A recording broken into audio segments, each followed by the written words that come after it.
This video is how to make a cage. So a pop-up cage. This is what it will look like when you're done. So to do this, we're going to start off again, hamburger fold, and it's going to start off like the box does. A lot of things start off with a pop-up box. So you're going to take and you're going to draw straight lines, however big you want your cage to be. This time I think I'm going to use a ruler. I'm going to just draw 2 lines, spread apart. Then,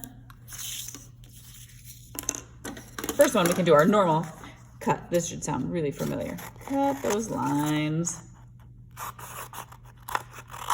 Then you fold it. This time though, I'm gonna stop right here. So now I want to make the lines of the bars on there. So to do that, I want to have a line where I'm gonna stop. That's a little way down from this fold. I find that easier to keep it together.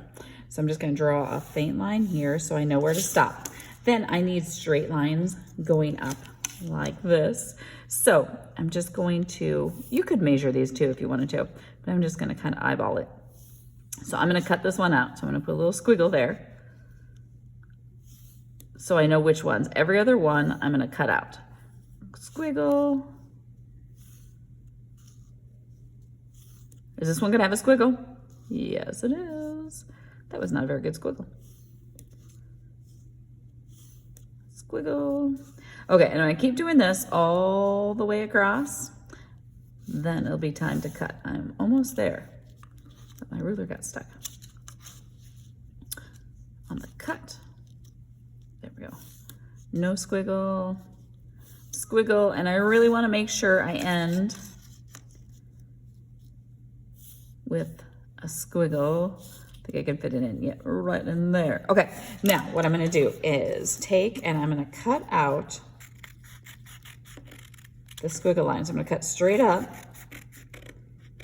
Then I'm gonna take and I'm gonna cut off like this. Now, do I cut this one off? Nope, I cut this one off. And I'm gonna keep doing this all the way down to the end. So I'm going to stop the video. When I start it again, I will have all those lines cut. Now I have all of those lines cut. So now what we're going to do, this is going to be a little bit harder because just like before, we need to pop these the other direction. So sometimes I just take and I pinch them the other direction as I go. And this might take a little bit of work. Almost there. Last one, really skinny ones. Okay, I got them all. Then I'm gonna take, I'm gonna fold it down, and then I'm gonna find this crease, and I'm just gonna press it here. I'm gonna do the same thing on the other side.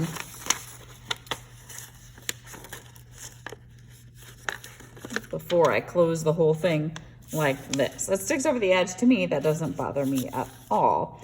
If you didn't want that to happen, you could do a smaller cage. But then you have your paper if you want to. So if you want to have a back to your cage, you can always fold another piece of paper, and you can take and you can put glue stick around the edge if you wanted to. And there you go. Now, think about how would you add an animal that pops up? You might want to revert back to a box again, but let's see if you can figure it out.